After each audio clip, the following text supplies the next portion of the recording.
नमस्कार। ऋषि गाथा में आज हम ऐसे ऋषि की बात करेंगे जिसको लगभग लगभग भारत का हर इंसान जानता है और हर एक व्यक्ति उससे ऋणी है क्योंकि उन्होंने जो प्रदान किया है उसको भारतवर्ष कभी नहीं भूल सकता है। ऐसे एक ऋषि यानी कि महर्षि वेद व्यास, जिन्होंने महाभारत लिखा और महाभारत के अंतर्गत गीता को ग्रथित किया। पुराणों की रचना के ऊपर यदि हम माने कि वो वेदव्यास की है या नहीं है, तो भी वेदव्यास का जो प्रदान है वो सबसे पहले तो प्रदान महाभारत जैसी रचना को प्रदान करना, उसके जैसा साहित्य का और इतिहास का ग्रंथ लिखना, जिसकी एक एक एक एक घटना को हम देख सकते हैं, प्रूव कर सकते हैं। और खास करके दूसरा एक विपुल कार्य, जो भगीरथ कार्य की उपमा जिसको दी जाए, वो है वेदों का विभागीकरण करना। तो ये दो कार्य के बारे में और थोड़े उसके संबंध में, उसके जन्म के बारे में और उसके कर्तृत्व के बारे में जानेंगे। चलिए देखते हैं। सबसे पहले भारतीय संस्कृति में जन्म का बहुत महत्व है, इसलिए सोहमा जन्म शुद्धानाम कुलगुरु कवि कालिदास ये बताते हैं। लेकिन जन्म से भी महत्व कर्म का है, कर्म से भी महत्व संस्कारों का है। तो ये बात जो प्रूव करता है, और जो लोग ऐसा बताते हैं कि हम जन्म को प्राधान्य देते हैं या इसी को मानते हैं, उसके ऊपर हम लोग ये चरित्र को रख सकते हैं, महर्षि वेदव्यास का। उनका जन्म अतिशय एक रहस्यमयी है। आपको आश्चर्य लगेगा कि बहुत बड़े जो एक विद्वान है मुनि पराशर, जिन्होंने 10 सिद्धांत दिए हैं, ये सृष्टि को पूरा का पूरा मतलब पूरे विश्व को शांत रूप से व्यवस्था तंत्र कैसे चल सके, इसके लिए उनके 10 सिद्धांत आज भी बहुत काम के हैं, जो कभी हम लेंगे। उनके ही पुत्र महर्षि वेदव्यास है। अब ये घटना जो साधारणता से गर्भ रहा, उसका पालन किया और इस तरह का नहीं है, एकदम रहस्यपूर्ण, अतिशय आश्चर्यकारक है। मतलब समझदार लोगों को तो ये आश्चर्य लगता है और जो लोग ना समझे उसको तो ये घटना कहीं ना कहीं चमत्कारिक लगती है या काल्पनिक लगती है। लेकिन हम देखते हैं ये घटना क्या है। सबसे पहले एक सत्यवती करके एक स्त्री है, जो मछुआरे का काम, नौका चलाने का करती है। अब इसकी भी एक घटना है महाभारत में, लेकिन इसको हम अभी नहीं देखेंगे, सीधा का सीधा वहीं से शुरू करेंगे। तो ये जो सत्यवती है और पराशर जी है, पराशर जी वहां पर यही राजा एक है कार्तवीर्यार्जुन, आपने नाम सुना होगा, क्योंकि जब कोई वस्तु खो जाती है या चोरी हो जाती है, नष्ट हो जाती है, तो उसको वापस लाने के लिए एक का स्मरण किया जाता है। आपको पता है भारतीय संस्कृति में कौन है? आपको पता होना चाहिए, वो है कार्तवीर्य। इसके लिए हम प्रार्थना भी बोलते हैं, कार्तवीर्यार्जुनो नाम राजा बाहु सहस्रवान यस्य स्मरण मात्रेण हृतन नष्टन च लभ्यते। यानी कि वो एक प्रकार का तांत्रिक श्लोक है और उसका ऐसा कहा जाता है कि इसका स्मरण करने से जो खो गया है वो मिल जाता है। हालांकि हम उसमें नहीं जाते, लेकिन ऐसी बहुत रोचक बातें हमको पता होनी चाहिए कि जो भारतीय संस्कृति के इर्द गिर्द गुथी है। अब ये जो होता है वो सहस्र वीर्यार्जुन का महर्षि पराशर के साथ बहुत सारा विरोध है। उस समय ऋषि मुनि बहुत सारी बातों में क्षत्रियों के साथ, राजाओं के साथ मुठभेड़ में आते थे, आज जैसा राजनीति में चलता है। और ऋषि ये पर्सनालिटी है जो सत्य कहता था, वो हा हा हा में हा नहीं मिलाता था। और खास करके वो स्पष्ट शास्त्र का रूप बताता था। इसके लिए सहज है कि कोई राजस तामस लोगों को अच्छा न लगे, ऐसा ही पराशर के साथ हुआ, दोनों का संघर्ष हुआ। पराशर जी भागते फिरते थे और कहीं अपना संरक्षण भी करते थे। उस समय वो वहां पर आ गए एक समुद्र के किनारे पर। वहां उसका संसर्ग, संबंध और पहचान एक सत्यवती से होती है। वो भी नौका चलाने वाली एक स्त्री होती है, उसकी भी एक रहस्यमय जन्म घटना है, वो भी मैं नहीं लेता हूँ, लेकिन बहुत ही आकर्षक है वो देखने में। और खास करके गुण उसको आकर्षित करते हैं। तो पराशर जी के प्रति मोहित होती है, आकर्षित होती है, दोनों का संबंध बढ़ता है। अब एक दिन ऐसा होता है कि कुछ विशिष्ट परिस्थिति होती है जो कभी-कभी होती है। गर्भाधान के समय पर ये बहुत मायने रखता है कि वो समय कौन-सा है, और समय जो है वो बहुत ही मायने रखता है। वो काल होता है, वो सबको जीत जाता है, यानी कि काल मायने रखता है। उस उन्होंने जो दिव्य दृष्टि थी उनके पास, एक प्रकार का विशिष्ट ज्ञान था। उन्होंने देखा कि इस समय यदि गर्भ रहेगा तो एक आत्मा, कोई ऐसा दिव्य पुरुष अभी के समय पर आ सकता है। तो ऐसा सोचकर उन्होंने, शादी नहीं हुई है, भारतीय संस्कृति इसमें मना कर रही है, आप देखो, लेकिन अपवाद है ये सारे की सारी बातें, ये काल्पनिक नहीं है, लेकिन इसके पीछे कोई गहरा रहस्य है। तो ये उनके साथ मतलब एक प्रकार का समागम करते हैं, ऐसा कहा जाता है। और ये जो भी बातें हैं वो लिखी है, ऐसा नहीं है कि मैं कल्पना पर बता रहा हूँ या कोई भी बात मैं ऐसी तरह से बता रहा हूँ, ये पूरी की पूरी लिखी है हिस्ट्री। तो उस समय वो जो मत्स्यगंधा है उसके शरीर में से गंध आती थी, हालांकि वो सुंदरी थी लेकिन गंध आती थी। तो वो कहती है कि यदि ऐसा होता है तो फिर मैं कैसे फिर दूसरे से शादी कर सकती हूँ, क्योंकि देखिए वो कितना उत्तम समाज है, मतलब वो ऐसा बताती है। तो पराशर उनको ये कहते हैं कि भाई मैं तुमको फिर से तुम्हारा कौमार्य खंडित नहीं होगा, अखंडित होगा, मतलब एक वो ऐसा बताते होंगे शायद कि मन से शरीर मिलेगा लेकिन मन नहीं मिलेगा, मन से कोई आवेग नहीं आएगा, कुछ नहीं होगा। इस तरह से उनको वरदान देते हैं। दूसरा, उसके जो उसकी गंध है वो विभिन्न औषधियों से और विशिष्ट मंत्रों से वो निकालने का वरदान देते हैं। और वो उसके बाद समागम होता है, समागम के बाद गर्भ रहता है, गर्भ में जिसका गर्भ रहा वो हमारे वेद व्यास जी। अब एक सामान्य स्त्री मछुआरे की उसके गर्भ में एक बहुत ही महान, जो भारतीय संस्कृति में गुरु का भी गुरु जिसको मान रहे हैं वो आता है। मतलब हम कैसे भेदभाव को नहीं देखते, इसका बड़ा प्रूफ है। हम चारित्र के पूजक है, गुण के पूजक है, न तो जन्म के। जन्म कहीं पर भी हो सकता है, किसी जन्म एक ऐसी घटना है जो कहीं पर भी घटित हो सकती है। तो यहाँ पर ये दिखाते हैं। अब क्या होता है कि गर्भ रहता है, वो निकलते और वो द्वीप में रहते हैं बहुत टाइम तक। इसके लिए एक नाम उसका द्वैपायन होता है, क्योंकि वो द्वीप में, यमुना नदी का जो किनारे के पास जो द्वीप है वो द्वीप में वो पले बड़े हैं, इसके लिए उसका एक नाम द्वैपायन है। और कृष्ण है, इसके लिए उनका नाम है कृष्ण द्वैपायन है वेद व्यास का। तो ये तो उसका एक घटना के साथ संबंधित नाम हो गया। दूसरा उसका जो संबंध आता है वो बादरायण, उनका नाम एक बादरायण भी है। तो बद्री वन में वो बहुत सालों रहे और वहां पर उन्होंने काम किया, तो वो जो जगह है उनका नाम इनके साथ जुड़ गया, तो उसको हम बादरायण भी कहते हैं। इसके लिए एक मननीय श्लोक है, उसकी महत्ता को दर्शाता हुआ। वो बताते हैं कि कोई सर्जक है लेकिन ब्रह्मा नहीं, मतलब चार हाथ वाला नहीं होते हुए भी वो ब्रह्मा की पर्सनालिटी जिसमें घटित हो गई, ऐसा कौन है पहला। और जो तीसरा नेत्र जिसका खुल गया है लेकिन वो शंभु नहीं, शिव जी नहीं, बराबर है।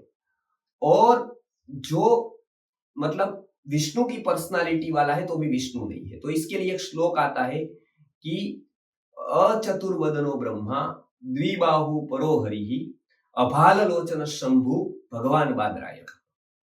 मतलब ब्रह्मा विष्णु महेश न होते हुए भी वो तीनों का जिन्होंने गुण का समन्वय कर दिया है, ऐसे वेद व्यास है। ये उसकी प्रशस्ति की गई है और ये वास्तविकता है, इसमें कोई अतिशयोक्ति नहीं है। बहुत सारे गुण उनमें है, जन्म से ही बहुत सारा ज्ञान लेकर वो जन्मे हैं, क्योंकि पहले की तपश्चर्या करके वो आए हैं, उस समय योग्य काल पर उनका गर्भाधान हुआ है। और उसके बाद उनका जो परवरिश है वो महर्षि पराशर उनकी करते हैं। और खुद ही इतने बड़े विद्वान हैं, तो वो बार बार समयांतर पर उसको विभिन्न संस्कार करते, ऐसा वर्णन आता है। और वो धीरे धीरे बड़े हो जाते हैं। उसके बाद जो उनका एक मुख्य काम, जो मैं अभी हम चर्चा करेंगे ये ऋषि गाथा में उसकी, तो ये है कि बहुत बड़े साहित्य को एक रूप देना। क्योंकि भारत में जो इतिहास का प्रारूप है ना, वो जैसे विदेशी लोग लिखते इस तरह का नहीं है। हम प्रत्येक घटना को लिखने के आदी नहीं, लेकिन इतना होने के बावजूद भी जो इतिहास है, हिस्ट्री है, वो लोग जो वेस्टर्न कंट्री के जो लोग हैं वो हमारा वीक पॉइंट मानते हैं कि हम लोग लिखते नहीं कुछ भी। इसके लिए हमको कौन कब हुआ, चरक कब हुए, सुश्रुत कब हुए, उसका एक वाक्यता एक रूप मिलना कठिन है। और बाहर के लोग आए तो उसकी छानबीन करके, वो लोगों को ऐसी आदत थी तो वो लिखते जाते थे। हम लोग लिखते थे लेकिन हमारे बारे में नहीं बताना एक उच्चतर आत्मा की स्थिति थी। तो ये एक सद्गुण ही हमारे पर बाधक होता था कुछ भी हमारे बारे में लिखने को। यानी कि इस तरह से हम लिख सकते थे, लेकिन वो लोग डायरी लिखते थे, अपने बारे में बहुत कुछ लिखते थे, सच्चा झूठा कुछ भी। और एक हम ज्यादातर ऐसा कहते थे कि बहुत कुछ सद्गुण है, उसको डिस्कोज नहीं करना चाहिए, उसको डिस्कवर नहीं करना चाहिए। इस तरह की हमारी बहुत सारी मान्यताएं थी। तो इसके लिए भी हो सकता है कि हम कुछ लिखते ना हो और हम जीने में विश्वास रखते हो, कुछ भी हो, लेकिन एक इतिहास का जो व्यवस्थित प्रारूप मिला हमको वो वेद व्यास जी से मिला है। और वो ऐसे इतिहासकार है जो विश्व में प्रथम पंक्ति के इतिहासकारों में हम उसको गिन सकते हैं। उन्होंने हर एक चरित्र को न्याय दिया है। जैसे आप देखेंगे कि जैसे शेक्सपियर कोई नाटक लिखता है, तो उसमें वो बड़े से बड़ा आदमी को छोटी सी छोटी गलती में गिरा देता है। इतना भी बड़ा हो लेकिन एक छोटा-सा, जैसे हम कहते हैं ना कि भई एक साला मच्छर आदमी को हिजड़ा बना देता है। उस तरह से वो बड़े से बड़ा आदमी को एक संजोग, एक सर्कमस्टेंसेस, एक स्त्री, एक पैसा को लेकर वो गिर गया है, ऐसा वो बताता है। हर एक बात। तो शेक्सपियर है ना, वो काली, जो ऐसा कहते हैं ना कृष्ण पक्ष का जो चंद्र है, जिसकी कलाएँ धीरे-धीरे, धीरे-धीरे करके लुप्त हो जाती है, इस प्रकार का वो शेक्सपियर का सारा साहित्य। वो ब्लैक साइड दिखाता है, वो एक वीकनेस दिखाता है मनुष्यों की।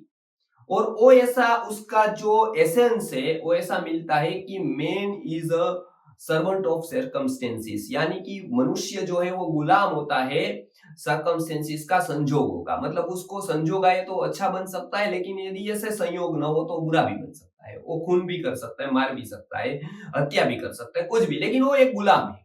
पूरा का पूरा जो नेचर है ना उसका एक छोटा सा वो गुलाम है।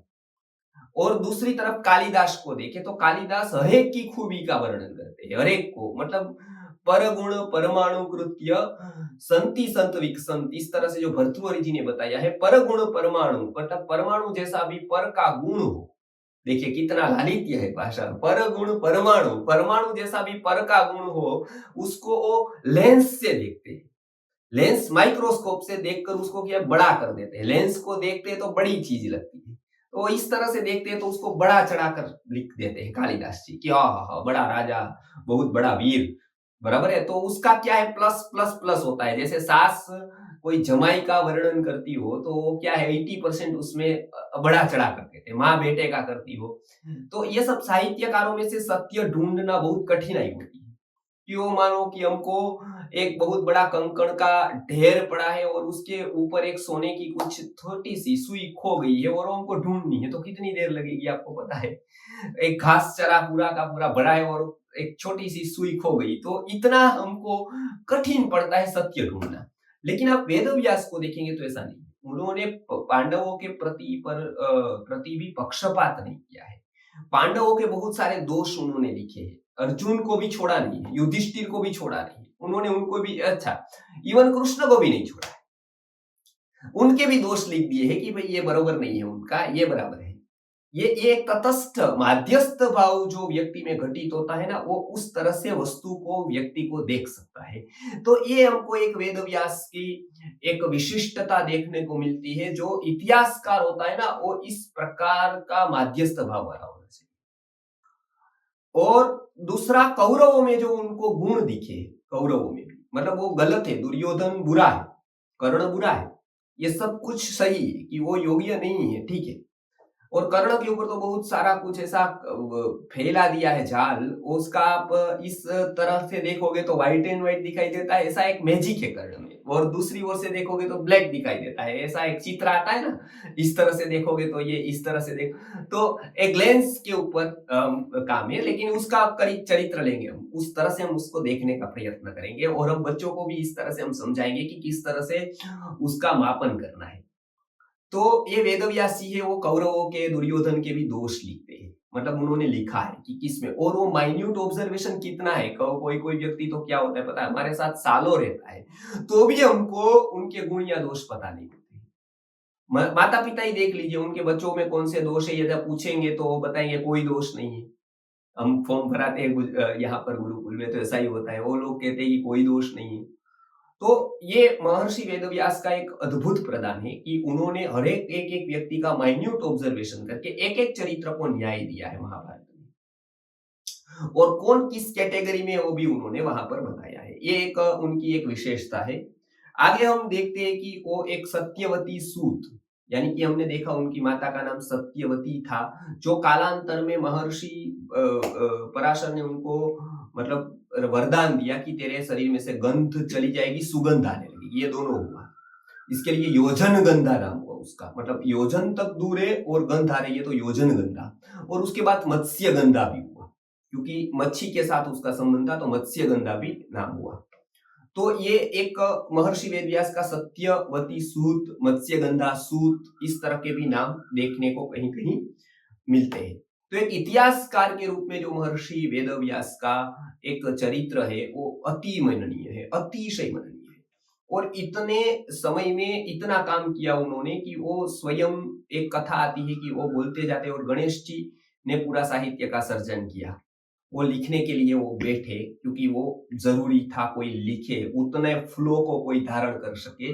इसकी कथा हम कभी कहेंगे, अभी तो कम समय है, लेकिन मुझे अभी न्याय देना है उनको कि ये वस्तु वेदव्यास जी जो है उन्होंने खास करके मुख्य जो काम किया, ये तो सब वही बराबर है कि महाभारत का जो लेखन है और गणेश जी उसमें से लेकर बैठते हैं और वो लिखते हैं, बीच बीच में वो जाते हैं, ये सभी हम बाजू पर रखे, तो भी मुख्य जो है वो 4 वेदों का विभागीकरण, इसके लिए उनका नाम वेद व्यास पड़ा। विव्यास वेदान यस्मात् स तस्मात् व्यास इति स्मृतः। विव्यास वेदान यस्मात्, यानी कि जिस कारण से उन्होंने वेद का विभागीकरण किया, क्योंकि वो संरक्षण करने के लिए बहुत जरूरी था। अब इसके लिए मुझे ये बताना पड़ेगा कि वेद क्या है, उसके विभागीकरण क्या होता है, उसका क्या फायदा है। आज तो हम आयुर्वेद को भी जानते नहीं है, वेद की बात दूर रखे तो क्या विभाग होता है। जैसे कंपनी विभाग करती है, एक सीईओ होता है, इसके नीचे एक डायरेक्टर होता है, इसके नीचे एक मैनेजर होता है, इसके नीचे लेबर होता है, तो एक कंपनी चलती है, बड़ी होती है, लंबे समय तक चलती है, कार्य का विभागीकरण हुआ। इसके लिए उन्होंने 4 शिष्यों को एक एक वेद दिया, इसके वेद का पूरा जिम्मा सौंपा और इसी के ऊपर फोकस करने को कहा। बराबर, सब लोग सब काम करेंगे तो नहीं होगा, तो एक उसमें सुमंतु है, जेमिनी है, पेल है और वैशंपायन है। ये 4 शिष्य जो थे उसके अग्रगण्य थे, और बहुत बुद्धिमान थे। तो वो चारों को एक को ऋग्वेद का, एक को यजुर्वेद का, एक को सामवेद का, एक को अथर्ववेद का काम सौंपा। और वो विभागीकरण इतना सफल रहा कि आज इतने आक्रमण के बावजूद, इतनी हमारी उपेक्षा, आलस्य, हम निग्लेक्ट करते हैं सभी विद्याओं को, भारत की विद्याओं को। हमारे बच्चे पढ़े ऐसा हम नहीं चाहते हैं। कोई आचार्य पढ़ाता है तो वो बेचारा भूखा मर जाता है, वहां तक उसकी खबर भी नहीं लेते हम लोग। हम क्या है, अभी प्रदर्शन घेले, प्रदर्शन प्रेमी हो गए हैं। दर्शन के साथ हमारा कोई संबंध ही नहीं है, कोई क्या कर रहा है उससे कोई मतलब नहीं। हमको बस चुटपटी चाहिए, कुछ भी। वो आज भी जिंदा है से काल में, इस प्रकार की उपेक्षा के बावजूद भी उसका कारण वेद व्यास जी है, क्योंकि उन्होंने उस समय विभागीकरण किया। ये विभागीकरण का कभी हम चैप्टर लेंगे, लेकिन ये बहुत महत्व का है, समझने जैसा है। चारों को वेद का काम सौंपा और वो आज तक वेद हमको अच्छी तरह से एज इट इज, आज वही जो अनुपूर्वी है उसमें हमको देखने को मिलते हैं। तो ये जो वेद, इसके लिए उनका नाम वेद व्यास पड़ा। व्यास वेदान यस्मात् स तस्मात् व्यास इति स्मृतः। और इतना बड़ा भगीरथ कार्य करके उसके बाद जो महाभारत की रचना की, भारत के ऊपर महाभारत के बारे में ऐसा बताया जाता है, भारत पंचमो वेद, यानी कि 5वें वेद। ये 4 वेद का तो किया ही, लेकिन 5वें वेद की जिसको उपमा मिली, ऐसे महाभारत ग्रंथ की रचना उन्होंने की। इसके लिए ऐसा बताया जाता है कि यदि हस्ति तदन्यत्र यन्नेहास्ति न तत्क्वचित् महत्वात् भारवत्वाच्च महाभारतम् उच्यते। मतलब वो इतना महत्वपूर्ण ग्रंथ है कि उसको 5वां वेद कहा गया है। वेद यानी कि कोई सामान्य नहीं। आज तो कोई भी व्यक्ति अपना पुस्तक लिखता है और वेद नाम दे देता है कि ये 5वां वेद, ये 6ठा वेद। ये साधारण है, कोई आप एक पंक्ति भी पढ़ नहीं सकते हो संस्कृत की, वो सीधा वेद ऐसा नाम दे देते हो। कुछ भी लोग अभी कोई भी वस्तु को, किसी को भी डायमंड कह देते हैं, किसी को भी सोना कह देते हैं, इस तरह का है। तो हास्यास्पद है पूरा। तो ये इन्होंने जो काम किया, वो 5वां वेद वास्तविकता में है। वो 5वां वेद की उपमा ज्ञानी ने दी। तो ये जो 5वें वेद की उपमा मिली इनको, महाभारत को, महत्वात् भारवत्वाच्च महाभारतम् उच्यते। तो ऐसा ग्रंथ देकर उन्होंने एक इतिहास को ग्रथित किया और भगवत गीता के जैसा ग्रंथ देकर हम सबको उपकृत किया। जीवन जीने का ऐसा एक आईना दिखाया, एक प्रकाश दिखाया, एक मार्ग दिखाया। तो ऐसे जो वेदव्यास से, इसके वेदव्यास के स्मरण में ही गुरु पूर्णिमा पर्व मनाया जाता है, जिसको व्यास पूर्णिमा भी कहा कहते हैं। देखिए, उनके नाम का एक पूरा पर्व रखा और गुरु के संबंधित रखा और वो व्यास का, क्योंकि व्यासोच्छिष्टम जगत सर्वम, ऐसा ज्ञानियों ने बताया कि जो भी कुछ आप विचार करते हो या आप कुछ भी सोचते हो या भी कुछ आप लिखते हो, वो पूरा एक बार वेद व्यास ने सोच लिया है, एक बार वेद व्यास ने लिख लिया है, एक बार वेद व्यास ने वो कर लिया है, बस आपको पता नहीं। इसके लिए आपको लगता है कि ये मेरा विचार है, बराबर, आपको ये लगता है कि ये मैंने किया है, ये मैंने रिसर्च किया है, लेकिन एक बार ये हो गया है। इसके लिए वो एक पंक्ति है, व्यासोच्छिष्टम जगत सर्वम, यानी कि व्यास का उच्छिष्ट है, ये मानते हुए उनको एक दिन समर्पित किया है, जिसको हम गुरु पूर्णिमा कहते हैं। गुरु पूर्णिमा के दिन उत्तम तत्व वाले, चरित्र वाले, और जिसका कोई भी कलंक नहीं है, आभाषित भी कलंक जिसके ऊपर कोई लगा नहीं है, इस प्रकार का जो चरित्र है वो वेदव्यास है। और ऐसे वेदव्यास को हम सही मायने में यदि गुरु मानेंगे तो अवश्य ही हम विद्या में बहुत कुछ कर पाएंगे। जो जो गुरुकुल चला रहे हैं उनको वेदव्यास के उपदेशों का अनुसरण करना चाहिए, उनके बारे में जानना चाहिए, वो क्या मायने रखता है, क्या उनका विद्या थी, क्या ज्ञान था, क्या प्रकाश था उनके पास, क्या बोध था। और हमने ही नहीं, बौद्ध ग्रंथों में भी उनका बहुत सारा वर्णन आता है। आज मैंने बहुत कुछ तैयारी करके आया था, लेकिन बहुत कुछ मैं बता नहीं पाया। बुद्ध के चरित्रों में भी कहाँ कहाँ वर्णन है वो भी मैंने वहां देख लिया था। तो आपको व्यवस्थित रूप से कंटेंट मिले, इसके लिए ये पूरा का पूरा मैंने दिखाया आपको कि उसका नाम कृष्ण द्वीपायन पड़ा। उसके बाद बादरायण, बद्री का वन के साथ संबंध रहा, इसके लिए उसको बादरायण भी कहते हैं। वेद के विभाग की है, इसके लिए उसका नाम वेद व्यास भी पड़ा। तो ये अलग अलग अलग नाम से वो जाने गए, हालांकि नाम में क्या रखा है तो भी मैंने बताया। तो अभी ठीक है, नाम का जाने देते हैं। काम इतना बड़ा किया और अंत में मैं बताऊं कि 7 चिरंजीवी भी जो है, मतलब अश्वत्थामा बलिर्व्यासो हनुमंश्च विभीषणः कृतः परशुरामश्च सप्तैते चिरजीविनः, उसकी ख्याति अमर रहेगी। वो चिरंजीवी, तो वेद व्यास को भी आज हम चिरंजीवी मानते हैं, चिरजीविनः, यानी कि लंबे समय तक उनके विचार वो सभी कुछ जिंदा रहेंगे और उनका प्रदान हमेशा हम याद रखेंगे। तो ये सप्त चिरंजीवी में भी वेद व्यास का नाम आता है। तो आज हमने वेद व्यास के बारे में बताया, और भी ऋषि मुनियों के बारे में आपको ऐसा हम बताते जाएंगे, आप अपने बच्चों को बताते जाए, खास जो गुरुकुल चलाते हैं वो ऐसी ऋषि गाथाएं अपने बच्चों को समझाते जाए, ताकि उनको भी प्रेरणा मिले कि मुझे भी सामान्य जीवन नहीं जीना है, मुझे भी कुछ बनना है, मुझे भी कुछ पढ़ना है, मुझे भी बड़ा बनना है। वो बहुत जरूरी है मोटिवेट करना, और ऋषि मुनि के जैसा, चरित्र के जैसा कोई मोटिवेटर है ही नहीं। तो हम उसको पढ़ते नहीं है, तो हम उसके बारे में काम करते जाएंगे। आप भी अलग अलग लोगों को इसमें प्रेरित करें, और खास आप सुने और उसके बाद संबंधित ग्रंथों का भी अवलोकन करें।